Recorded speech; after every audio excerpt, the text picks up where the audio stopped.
boost matinal, chaque matin sur Cours de Vie. Bonjour à tous et bienvenue dans ton boost matinal. Le thème d'aujourd'hui est très essentiel et transformateur. Il s'agit de la force du pardon. Le pardon est une clé pour vivre en paix et en harmonie avec nous-mêmes et les autres. Pour en discuter, nous avons avec nous trois invités spéciaux, Claire, une mère de famille, David, un jeune professionnel, et Sophie, une étudiante. Bonjour à vous tous. Pour commencer, parlons des bienfaits du pardon. Claire, en tant que mère de famille, comment le pardon a-t-il influencé ta vie quotidienne? Bonjour à vous tous ici présents. Le pardon m'a énormément aidé à améliorer ma santé mentale et physique. Avant, je gardais beaucoup de ressentiments, ce qui me stressait énormément. Mais en apprenant à pardonner, j'ai ressenti une paix intérieure incroyable. La Bible dit dans Éphésiens 4, 32, « Soyez bons les uns envers les autres, compatissants, vous pardonnant réciproquement, comme Dieu vous a pardonné en Christ. » Cela m'a vraiment encouragé à pardonner. David, qu'en est-il pour toi en tant que jeune professionnel? Pour moi, pardonner mes collègues pour leurs erreurs a transformé l'ambiance de travail. Cela a renforcé nos relations et a permis une meilleure collaboration. Comme il est écrit dans Colossiens 3 verset 13, « Supportez-vous les uns les autres, et, si l'un a sujet de se plaindre de l'autre, pardonnez-vous réciproquement. De même que Christ vous a pardonné, pardonnez-vous aussi. » C'est très intéressant. Maintenant, discutons de la manière dont nous pouvons pratiquer le pardon au quotidien. Sophie, en tant qu'étudiante, quelles sont les étapes que tu suis pour pardonner dans ta vie de chaque jour? J'avoue que la pratique du pardon à l'université, et surtout entre jeunes d'aujourd'hui, est très complexe. Vu qu'il nous manque souvent la sagesse. Pour ma part, tout d'abord, j'accepte et reconnais mes émotions liées à l'offense. Cela m'aide à comprendre ma douleur. Ensuite, je décide consciemment de pardonner, même si les émotions ne suivent pas immédiatement. Par exemple, lorsqu'une amie m'avait trahi, j'avais presque perdu mon année scolaire à cause de mon incapacité à pardonner. Cela me rongeait de l'intérieur et nourrissait la haine dans mon cœur. Même en plein cours, dès que mon regard croisait celui de mon ami, je devenais distraite et déconcertée, car mes pensées devenaient automatiquement négatives et mon humeur en souffrait. Il m'arrivait même de manquer un cours juste pour ne pas voir cet ami. Mais grâce à la prière, j'ai pu me rétablir et j'ai commencé à prier intensément pour la personne qui m'avait fait du tort. Je me suis vraiment accrochée à ce verset, « Si vous pardonnez aux hommes leurs offenses, votre Père céleste vous pardonnera aussi. Mais si vous ne pardonnez pas aux hommes, votre Père ne vous pardonnera pas non plus vos offenses. » Cela m'a aidé à libérer mon cœur, malgré que ce soit vraiment difficile. Merci beaucoup sœur Sophie pour votre sincérité.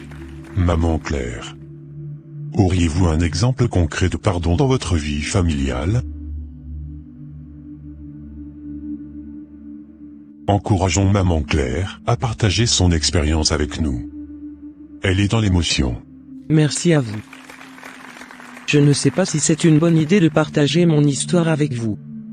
Mais je vais le faire dans l'espoir de fortifier une âme ce matin. Il y a exactement 25 ans, j'ai rencontré Johnny dans un train reliant nos deux grandes villes. À ce moment-là, j'étais encore jeune, naïve et non chrétienne. Les choses se sont vite précipitées entre nous, et maladroitement, je suis tombée enceinte de lui.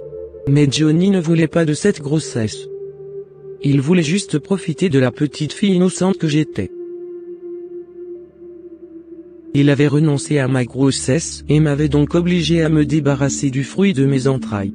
Ce que je n'avais pas accepté d'ailleurs. J'avais refusé toute proposition du genre, même venant de ma propre famille. Ce fut une période vraiment difficile dans ma vie. J'ai beaucoup souffert et même failli mourir de douleur et de misère, car j'étais abandonné de tous. Depuis lors, je n'ai pas pu pardonner au père de mon fils. Mon enfant aura 25 ans cette année, mais il ne connaît pas son père, car Johnny a disparu comme une fumée dans l'air. Je ne l'ai plus jamais revu. C'était très difficile pour moi de pardonner à Johnny, mais l'année dernière, j'ai fait la rencontre du Christ, qui m'a fait voir les choses autrement. À cause de sa grâce, j'ai pu complètement pardonner à Johnny.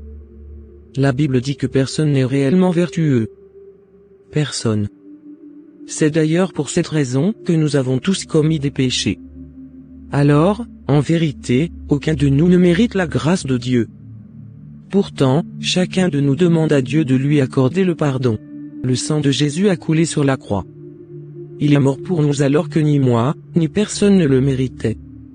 Ensuite, il est revenu d'entre les morts et a offert le pardon et le salut à tous les êtres humains qui se tournent vers lui. Mais la Bible dit aussi qu'on ne peut pas lui demander de nous pardonner si nous-mêmes sommes incapables de pardonner aux autres. Depuis que j'avais pardonné à Johnny, j'ai pu reconstruire ma vie. Depuis sa disparition, j'avais fermé mon cœur. Je ne voulais plus envisager une nouvelle relation avec un autre homme et je ne parvenais pas à me pardonner moi-même. Mais ce qui est extraordinaire, c'est que dès que j'avais libéré mon cœur, j'ai aussi reçu ma délivrance. J'ai reçu la grâce du mariage, même si c'était un âge avancé, cela restait très important pour moi. Aujourd'hui je suis très heureuse et je dirais que oui.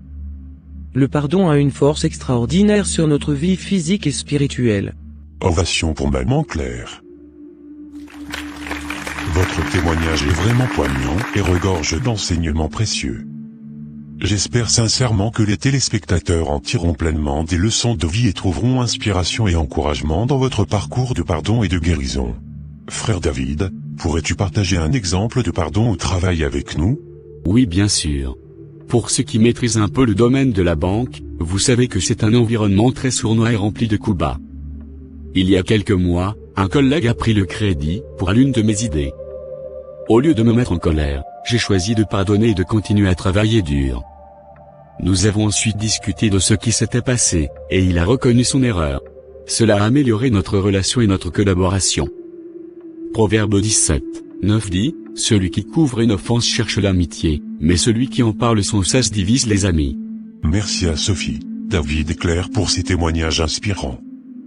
Le pardon est un acte puissant qui libère notre cœur et notre esprit des chaînes du ressentiment et de la douleur.